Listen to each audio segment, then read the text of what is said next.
Hi, I'm Amy Eisenstein. I'm here with Kumi Naidoo, who was just the keynote speaker at the AFP International Conference.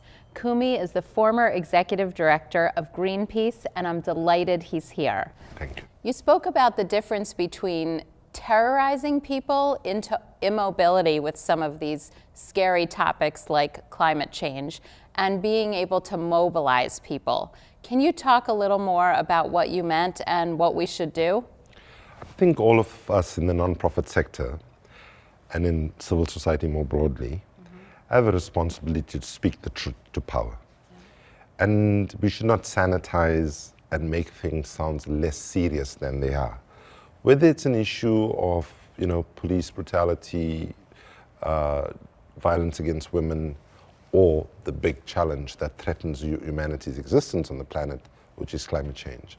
But on the other hand, we as civil society leaders and activists and participants have a responsibility to dig in deep in terms of creativity, innovation, and so on, to find the right kind of messaging that shows people a path, a hopeful path, that in fact, if we do get off our butts, if we do get involved, if we do contribute financially, if we do volunteer, and so on, we can actually address the problem. So it's finding a right balance between truth, uncomfortable truths often, inconvenient truths often, but to do it in a motivational, hopeful way that does not immobilize people. I believe many people are doing it all over the world, and I believe the fundraising community in a gathering like this, many people who I've met, I believe in the last day, I feel very confident there's enough creativity, intelligence, maturity,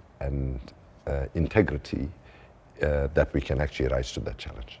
I think that is a challenge that so many nonprofits face, walking the line of being able to tell their story and mobilizing people versus just having people be depressed and not being able to function or do anything about it. So I really appreciate that. Another thing you were talking about is the inequality and injustice that we face in the world and how we can live with ourselves and how we can be accountable. Say more about that.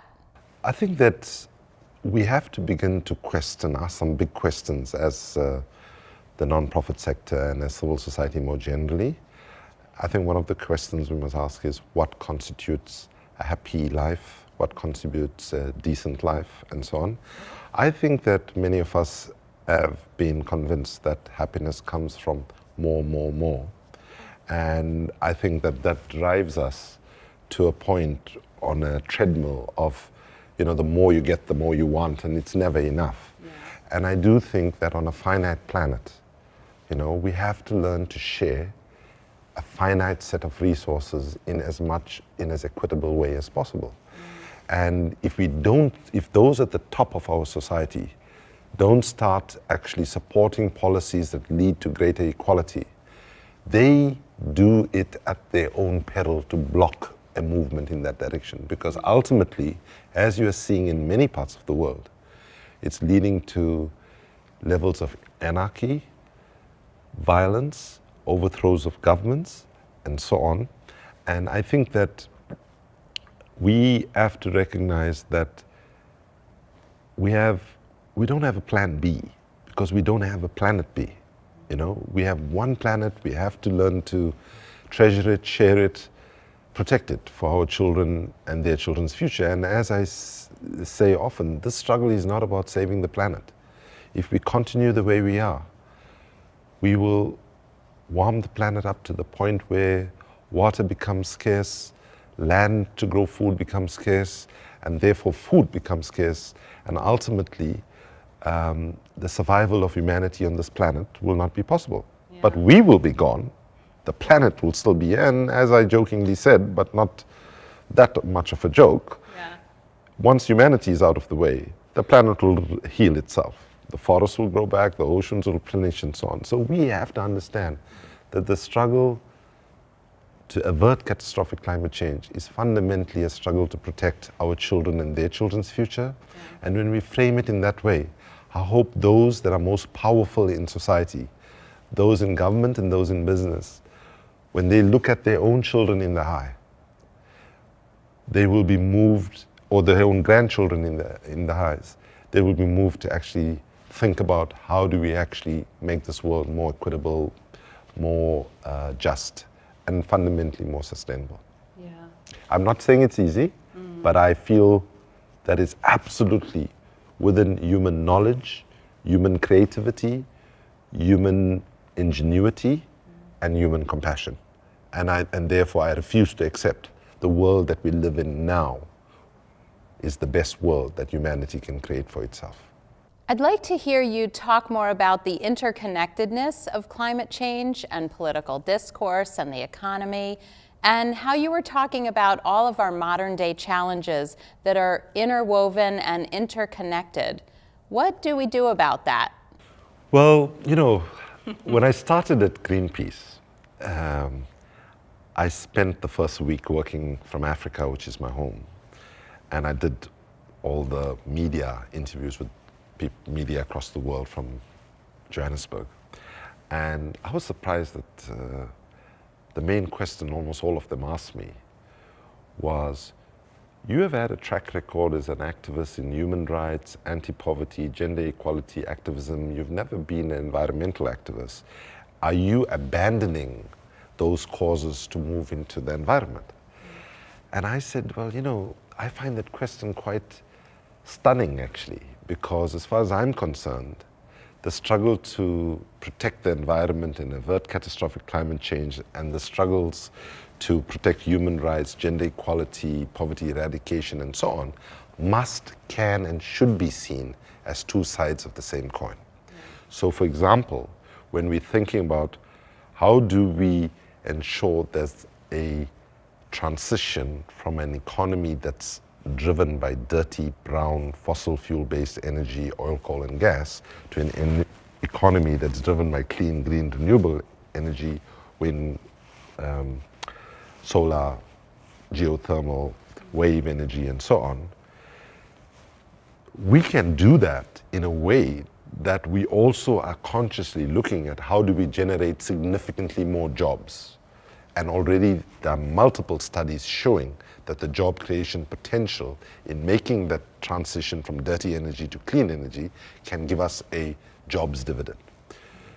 How can we think about those jobs which are much more decent jobs, that actually people have much more work-life balance and better quality of life, not necessarily about having things, you know, more and more material things, but how do people have more time to spend with their families and so on.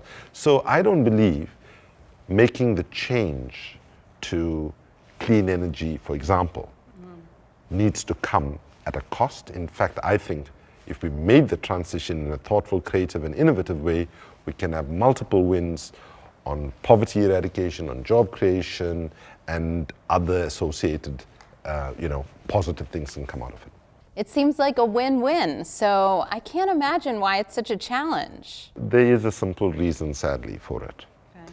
And that is, there are people in the business community who are in the dirty energy sector who are making such extraordinary amounts of money that they are defending it right until the end. And the end, you see, basically they're trying to extend the longevity of the fossil fuel industry.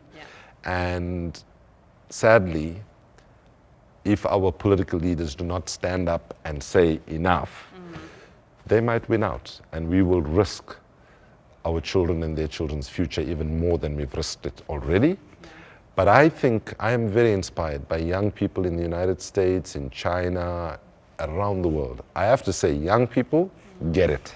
They totally get it. And also, not only do they get it, but also they know that the failure of adult leadership now, they are going to be the ones who will pay the consequences, who will pick up the tab, will have to deal with the conflict that will come from climate change, which we are already seeing, climate refugees, all of this.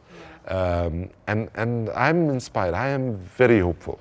I like say in the United States, young people in the United States through 350.org, for example, have been totally inspirational. They, you know, even when I was in my time at Greenpeace, I always used to say, these young people inspire me. And I've worked with some, you know, amazing young people here in the United States who I consider my leaders, you know, because they're doing cutting edge things, and, you know, they pull me in sometimes to make a small contribution. And I'm very mindful of the fact that young people must refuse now to accept when adults say, oh, young people are the leaders of tomorrow. I think young people now have to say, actually, we're not going to defer our leadership for tomorrow, because there might not be a tomorrow. And young people need to bring to the public debate the fresh lenses, because they are looking at the world without being contaminated by bad experiences. As my daughter once said to me when I was saying, you know, darling, from my experience, you shouldn't do that. She said, Dad, the problem with your generation is you all are contaminated by bad experience and you are constantly pushing it on us. So and to be blunt about it, our current political and business leadership have actually run out of fresh ideas, you know, and they make the cardinal sin, which Albert Einstein warned us about, which is, you know, they are actually practicing insanity. You know, when Einstein said the definition of insanity is doing the same thing over and over again and expecting to get different results. The amount of money we have wasted in military interventions, when we know it's going to fail, we know it's going to make it worse, it's going to take American lives as well as lives of other people elsewhere, a huge impact on taxpayers' resources and so on. So right now, I also would say, especially on my continent in Africa, to the political leadership, make way for young people to lead. And I am personally putting as much of my energies in investing now in sharing what knowledge we might have that's relevant, because not everything we have is relevant anymore.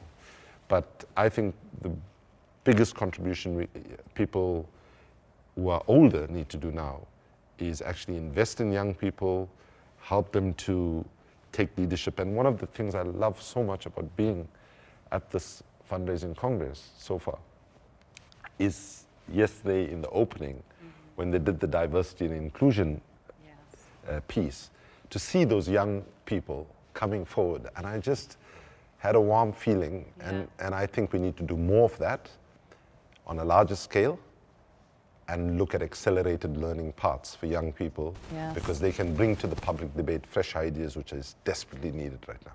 They are the next generation, and we need to turn to them to look at their ideas and how they're seeing things. Sure, and also, you know, in a world of social media and technology change, you know, there is a very interesting dichotomy that we talk about, because people of my generation, you can say people who are 35 and older, are, in the academic jargon, are described as digital immigrants, and people who are 30 and younger are described as digital natives. You know, I mean, they grew up with it, it's second nature, and so on. And given how dominant, even if we look at it from a fundraising perspective, how much the new communications infrastructure, the new media has impacted on fundraising, then I say, let's listen to the natives, and us, you know, digital immigrants need to have more of a humility. And step aside and step aside, way, right? So before I wrap up and ask you about what we as individuals can do, one thing that you mentioned in your talk was the difference between philanthropy and foolanthropy. So tell us what you meant by that. Philanthropy is a very powerful, positive force for good in the world. But I think over time what we have seen is that philanthropy has become far too status quo, far too mainstream, and not in fact challenging structural power and pushing for the systemic policy changes that are critically needed to create a more just and peaceful and sustainable world. And I think when too many foundations, for example, seek to get too quick a return on investment so they can have some nice photographs for their annual reports, they actually betray the core meaning of philanthropy. So when I use the term philanthropy, what I'm saying is that they're fooling themselves, that in fact their precious resources are actually making the right kind of impact. And partly it's about, the kind of fast foody kind of culture we live in. People keep wanting to get quick, everything. To really change something that's serious and important and so on, you need people to have stamina, perseverance, and stick with it for a considerable period of time. And I would say that, people talk about magic bullets and quick fixes and all of that. That is philanthropy, right? Philanthropy is about using the power of resources that a certain part of society has in ways that actually are trying to make changes that will be durable, that will be fundamental, that will be systemic, strategic, and ultimately will actually contribute to changes that move the world, not just incrementally with minor improvements here and there, but with leaps and bounds towards a more just society, because I believe that any thinking, decent person should not accept that the world that humanity has created for itself today is the best that humanity can actually create for itself.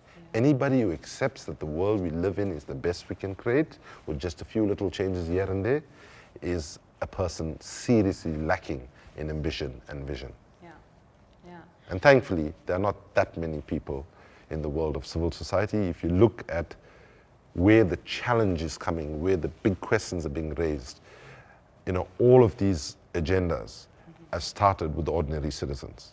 Whether it was on taking HIV/AIDS seriously, whether it was on climate change, whether it was on forest protection, whether it was women have a just and absolute right to have the right to vote, and so on. These things started off as fringe and ultimately is central. The one thing I sometimes do is I use a photograph of Nelson Mandela, Martin Luther King, Rosa Parks, and Mahatma Gandhi. And I take photographs when they were in prison, right? All of them were in prison with their numbers and so on. And I say, think about it. These people were vilified, were ostracized, were brutalized by their governments for standing up, right? But today, take those four people. History judges them in a completely different way, in the sense that, Martin Luther King, there's a public holiday and a big, almost presidential level memorial in Washington, D.C. Same with Mahatma Gandhi, same with Rosa Parks in Montgomery, Alabama. And Nelson Mandela is the only person ever to have lived on this planet where every nation in the world decided while he was alive that his birthday should be declared an International Day of Social Action at the United Nations level. So I would say to people, the struggle to create a more just, more fair, more equitable, and more sustainable world is not a popularity contest. You should not feel downhearted by the fact that often standing up and presenting a new vision of how the world can be will initially receive much resistance. But that's why I say the struggle for justice is a marathon, not a sprint, and what we need is a sense of perseverance, stamina, and a refusal to step down and back off, even when you are failing. In fact, when we were in the anti-apartheid struggle, there was somebody who used to sort of do a misquote of, when the going gets tough, the tough get going. And I want to say, and I want to believe, that there's enough good people in the world who are concerned about the children's future, who do not believe that their children's future has to come at the cost of somebody else's children's future, but we can work together to create a world, a better world. But I think, I don't want to come out as sounding naive. I don't think that this is a journey that will happen with ease. This is not a journey that will happen overnight, but I think the world is on two journeys right now. One journey where people say enough is enough, we must make the changes to actually stabilize the climate, have greater equality and so on. And sadly, there is another journey, which we have been on, towards destruction. And I want to believe that that journey towards a more sustainable world will overwhelm the journey towards staying on the current trajectory that we've been on for far too long now. What's the one thing that people can do in their day-to-day lives that will contribute to solving the problem? I think people must ask themselves, look at their lives and say, how can I reduce my impact on the environment? So some of the personal choices that are available to us is how we travel, what we eat, where do we get what we eat, how far has that food traveled. So for example, if you are buying tons of strawberries out of season in where you live, then you know that that strawberries is coming from very far away, right? So, I like strawberries myself, but I need to get disciplined to know that there's a time in the year when the strawberries are grown where I live, and you eat it, then you don't, so it's about, and things like recycling, reusing, reducing, really. Now, but what I do say is, recycling is a very good place to start, for example, but it's not an adequate place to end, right? But because we need private action for public good on the one hand, and personal action is incredibly important because, if more and more people say, we don't want energy that comes from coal, we want energy that comes from wind or solar, and those who can afford it start putting it up themselves, not waiting for government to do it, eventually, people will get the message. But I do think that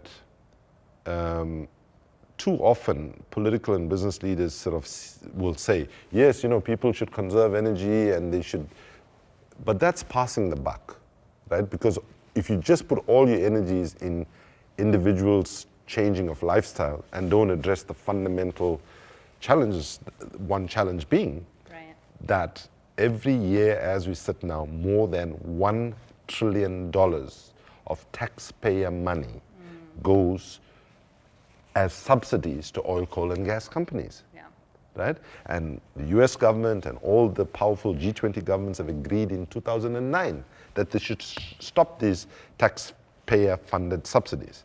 So what I'm saying is, personal action is really important, and I think that on the basis of that, people should educate themselves. And I have to say that I think there's an imperative on each of us as responsible, if you consider ourselves responsible citizens, we have to make time to read and understand. Because I have to say, listening to some of the political debates that I've seen during the primary season, I'm quite concerned about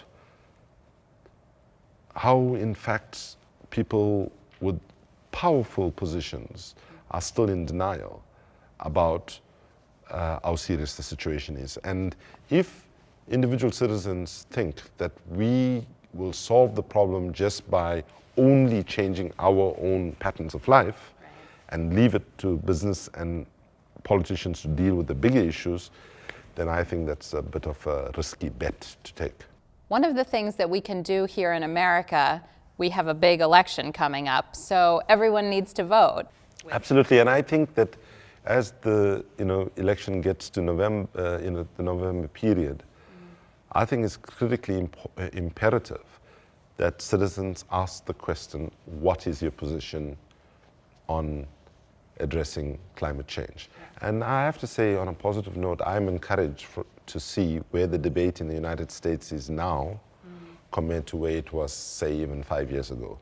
I think climate change will be an issue in the general election, and I hope that it being an issue in the election will lead to meaningful, constructive, creative action after the elections are behind us.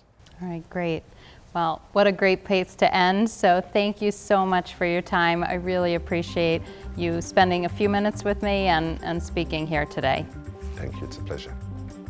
I hope you found this video empowering. As a member of the fundraising community, I hope that you will empower others by sharing this video with your friends and followers. If you'd like more videos and tips on fundraising, please visit my website, amyeisenstein.com. Thanks for all you do to make the world a better place.